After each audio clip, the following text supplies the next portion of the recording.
आज हमारे दरमियान जो मेहमान मौजूद हैं वो आप सबकी बहुत ही फेवरेट, बहुत पसंदीदा शख्सियत, बरसगीर की बहुत नामवर सिंगर शाजिया मंजूर हमारे साथ हैं। अस्सलाम वालेकुम शाजिया। वालेकुम अस्सलाम। अस्सलाम वालेकुम जी। वालेकुम सलाम। आप कैसी हैं आप? बिल्कुल ठीक, जबरदस्त। दुनिया भर में जहाँ कहीं भी उर्दू जबान बोली और समझी जाती है, हम अपने तमाम सुनने वालों को खुशामदीद कहेंगे। आप तशरीफ लाइए हमारी वेबसाइट पर www.mustfm103.com.pk। शाजिया, 1994 और म्यूजिक चैलेंज, ये वो वक्त है कि जब आपकी फर्स्ट अपीयरेंस होती है स्क्रीन पर। बिल्कुल। कैसे पता चला था आपको म्यूजिक चैनल का कि मैंने अपीयर होंगी उसमें? म्यूजिक चैलेंज का तो बहुत बाद में हुआ। स्कूल में सेक्रेट आर्ट कैथेड्रल में मैं नाते पढ़ा करती थी। अच्छा। कॉम्पिटिशन्स में भी हिस्सा लिया करती थी। उसके बाद फिर कॉलेज में मैंने इंटर कॉलेजिएट कॉम्पिटिशन्स होते थे, उनमें जाती थी। तो वो पता चल ही जाता है, आपको पता है हम बहुत समझदार लोग हैं जो पाकिस्तानी कौम है, हमें बता ही देते हैं इर्द गिर्द वाले कि आप क्या करना चाहते हैं और क्या कर सकते हैं। अच्छा, एक्सप्लोर आपने खुद किया था कि आप एक बहुत अच्छी सिंगर बन सकती हैं, आपके अंदर बहुत अच्छी सिंगर मौजूद है, या दूसरों के एहसास दिलाने पर इसका अंदाजा हुआ? मोहसिन साहब, ऐसा है कि जब मैं स्कूल में गाती थी या कॉलेज में गाती थी तब मुझे लगता था मुझसे अच्छा कोई नहीं गाता। अच्छा। जबरदस्त जबरदस्त। तो जब मैं इस फील्ड में आई तो मुझे पता चला मुझसे बुरा कोई नहीं गाता। अच्छा। तो मैंने एक्सप्लोर किया कि बहुत ऐसे लोग इस फील्ड में बैठे हैं जो इतना अच्छा गाते हैं, और फिर मुझे एहसास हुआ कि बहुत ज्यादा कॉन्फिडेंस होता है बच्चे में, बहुत ज्यादा। वो उसको ऐसे ही लगता है कि उससे अच्छा कोई नहीं है। तो जैसे अल्लाह ताला की ज़ात ने हर इंसान को ये सलाहियत दी है कि आप वक्त के साथ साथ अपने आप को पॉलिश करें और अपनी सलाहियत को जो उसने अता की है उसको आप पॉलिश करते जाएं और उसको मेंटेन करें। तो मेरे साथ भी कुछ ऐसा ही हुआ, और फील्ड में आने के बाद मैंने अपने आप को जो है ग्रूम करना शुरू किया। आप एक समंदर में आ गई थी ना, जहाँ पे आपको बहुत ज्यादा लोगों का वास्ता पड़ा। जी बिल्कुल, ये समंदर ही है, बल्कि मैं ये कहूँगी कि इसमें इतना कुछ है।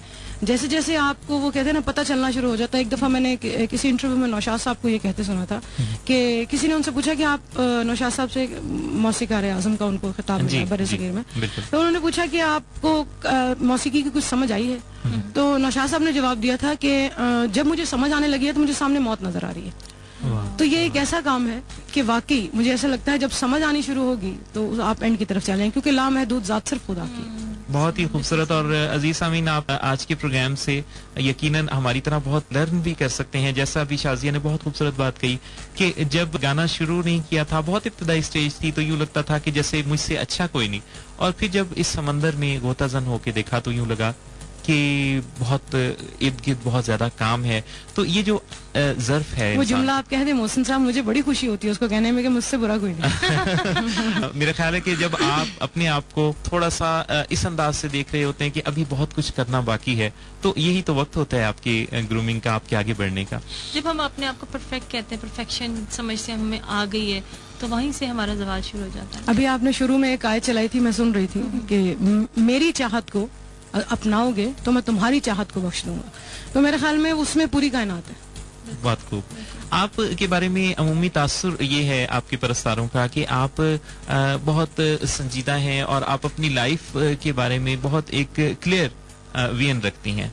ये बिल्कुल ठीक है। इमेज कॉन्शियस हैं आप? नहीं, मैं इमेज कॉन्शियस नहीं हूँ, मैं विटी भी हूँ, मैं ह्यूमर, सेंस ऑफ ह्यूमर भी मेरा अच्छा है जी। लेकिन ये है कि जैसे आप जैसे जैसे फील्ड में आगे बढ़ते चले जाते हैं, मैंने जैसे कहा, और बहुत बहुत कदावर शख्सियात जब आपके सामने नजर आती हैं आपको, तो फिर आपको काम के हवाले से संजीदा होना पड़ता है।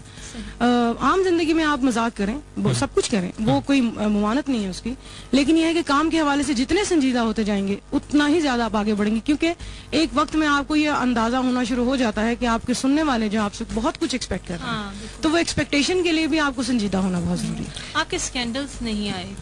ये बहुत अफसोस की बात। स्कैंडल्स एज सच मैं इनमें बिलीव इसलिए नहीं करती कि स्कैंडल्स फील्ड में आने के बाद आप स्कैंडल्स का ख्याल क्यों करें? आप ये कोशिश क्यों नहीं करते कि मैडम नूरजहां ने इतना अच्छा गाया, उनको इतने अच्छे कंपोजर मिले, हम ऐसा क्या करें, कुछ ऐसा काम करके दिखाएं कि हम भी कुछ अच्छा कर सकें।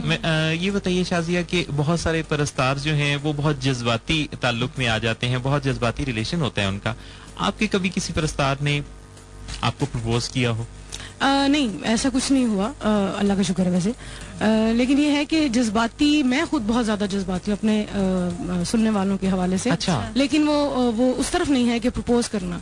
देखें, कोई भी आपका चाहने वाला, सुनने वाला या प्यार करने वाला जो भी है, वो ही आपको किसी जगह पे बिठाता है, और उसके बाद ये होता है कि आप उसको कैसे खुश रखते हैं। तो हमारी तो शादी वैसे ही ऑलरेडी सिंगर की और जो सुनने वाला उनकी हो चुकी होती है, एक बंधन में बंधे होते हैं आर्ट से। हाँ जी। तो वो बंधन जो है उसको निभाते निभाते निभाते निभाते मेरा ख्याल है इंसान जो है बहुत कुछ हासिल कर। जी, हाँ, बहुत हम्बल हैं, तो इससे बहुत अच्छा रिलेशन लोगों से बनाने की कोशिश में होती होंगी। तो इससे कभी नुकसान तो नहीं होता कि बहुत प्रॉब्लम फील हुई हो कि मेरे पास टाइम भी नहीं है, फिर भी मुझे टाइम देना पड़ेगा? नहीं, ऐसी कोई बात नहीं है। मैं समझती हूँ कि इंसान जितना अपने आप में मतलब अगर मैं अपने आप में रहती हूँ तो वो ज्यादा आसान है। वो चीज अपनाने से बेहतर है कि जो आप नहीं हैं और जो आप बनने की कोशिश कर रहे हैं। मतलब फॉर एग्जाम्पल, अगर आपने मेकअप मुंह पे चढ़ाया तो आपने धोना तो है, तो बेहतर है ना चढ़ाए। सही सही। तो वो मेकअप में क्यों जिंदगी गुजारे हम?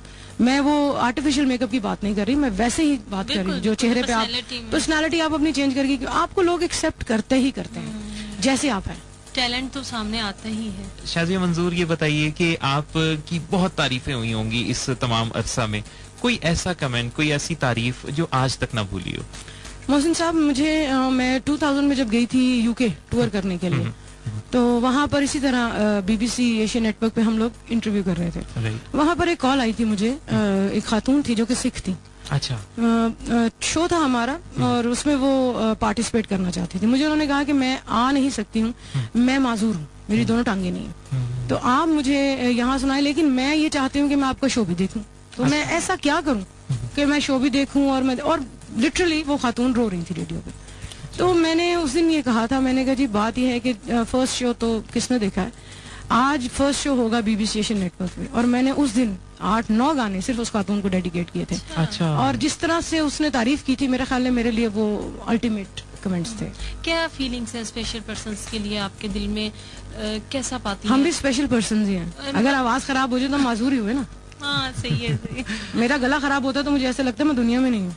लेकिन स्पेशल पर्सन्स की तो आवाजें और उनके तो टैलेंट। सर आप देखें, जो भी स्पेशल अल्लाह ताला, देखें आप स्पेशल पर्सन कह रही हैं, जब इंसान में किसी चीज की कमी होती है वहीं कहीं ना कहीं उसमें किसी ना किसी चीज का इजाफा जरूर होता है, एक्स्ट्रा चीज होती तो है। मेरे ख्याल में वो हमसे ज्यादा ब्लेस्ड लोग हैं जो भी स्पेशल पर्सन है, इसलिए कि हमारे पास सब कुछ है और हम कुछ अचीव नहीं कर पा रहे, और उनके पास अगर एक चीज नहीं है तो वो बहुत सारी चीजें अचीव कर चुके होते हैं अपनी जिंदगी ऑलरेडी। सही। शाजिया, 1997 में आपका फर्स्ट एल्बम रिलीज होता है, चंद मेरे मखना। बिल्कुल। ये कैसे जहन में आया कि इस गीत को दोबारा जिंदा किया जाए? सर ये स्टोरी बड़ी लंबी है, मैं इसको 2-3 जुमलों में समेटती हूँ। ये एक्चुअली मैं फिल्मों में बहुत ज्यादा काम करी थी और पंजाबी पे बहुत ज्यादा मेरी तनकीद हो रही थी कि मुझे नहीं आती। अच्छा। तो इसको एज ए चैलेंज मैंने किया। उसके बाद ये हुआ कि गाना भट्टी साहब के साथ हम लोग ड्यूएट्स कर रहे थे। अच्छा। चंद मेरे मखना उन्हीं का था, और एक्चुअली मैं आज थोड़ा सा ये क्लियर भी कर दूं कि एक फोक सॉन्ग है। जी बिल्कुल। जी। तो भट्टी साहब ने कहा कि आप गाएं, आपकी आवाज में अच्छा लगेगा। ड्यूएट था, उसको सोलो किया। वो आइडिया भी भट्टी साहब का ही था, और मुझे भी इंटरेस्ट था इस गाने में, क्योंकि बड़ा ठेठ पंजाबी और बड़ा कल्चर सा नजर आता है इसमें पंजाब का, अगर आप इसको गौर से सुने तो वो जिंदा मैंने नहीं किया, वो मुझे समझ नहीं आई कि वो इतना हिट हो कैसे गया, बट थैंक्स टू अल्लाह ताला का बहुत शुक्र है और सुनने वालों की बड़ी मेहरबानी है कि उन्होंने इस गाने को पसंद किया। और जो मक्खन खान लोग होंगे जिनके नाम मक्खन होंगे वो बहुत खुश हुए होंगे। नहीं, एक्चुअली आप प्यार से बच्चा कोई अगर आपको बहुत प्यारा लग रहा हो या बहुत हेल्दी हो तो आप कहते हैं मक्खना इधर आना, तो वो एक रिलेट भी करते हैं। लेकिन मक्खन के जिक्र के साथ ही कोलेस्ट्रॉल की तरफ भी तवज्जो जाती है। हाँ जी, आप मुझे मत बताइए प्लीज। मैं गौर नहीं करना चाहती इस तरफ इस वक्त। आज हमने आपकी वॉक तो करवाई दी है। हाँ जी बिल्कुल, मैं 10-15 मिनट अपने आपके लिसनर्स को भी बताना चाहूंगी कि इन लोगों के लिए जो सुनने वाले हैं, मैं 10 मिनट प्लाजा में घूमी और मुझे समझ नहीं आ रही थी कि किधर है। आज आपने सारे दफातर भी देख लिए और वॉक भी हो गई और हमने लिसनर्स को बातों में भी लगा दिया। और आप ये सोच रहे थे कि हिया जाना है या हुआ जाना है? जी, हिया हुआ करते करते मैंने बिलाखिर फोन ही कर दिया। मैंने कहा आगे ले जाए किसी तरीके से। फोन से याद आया कि जब हमने आपको फोन किया तो आपके मोबाइल पर एक बहुत डिफरेंट ट्यून जो है वो आपने एडजस्ट की हुई है। बिल्कुल मोहसिन साहब, वही है हमारा जीना और मरना, वही है। जब पहले दिन हम दुनिया में आते हैं वही हमारे कान में बताया जाता है, और ताजदार हरम से आगे तो कोई भी नहीं है। क्या खूबसूरत बात की आपने। शाजिया मंजूर से हमारी बातें हो रही हैं गेटिंग इन टच में।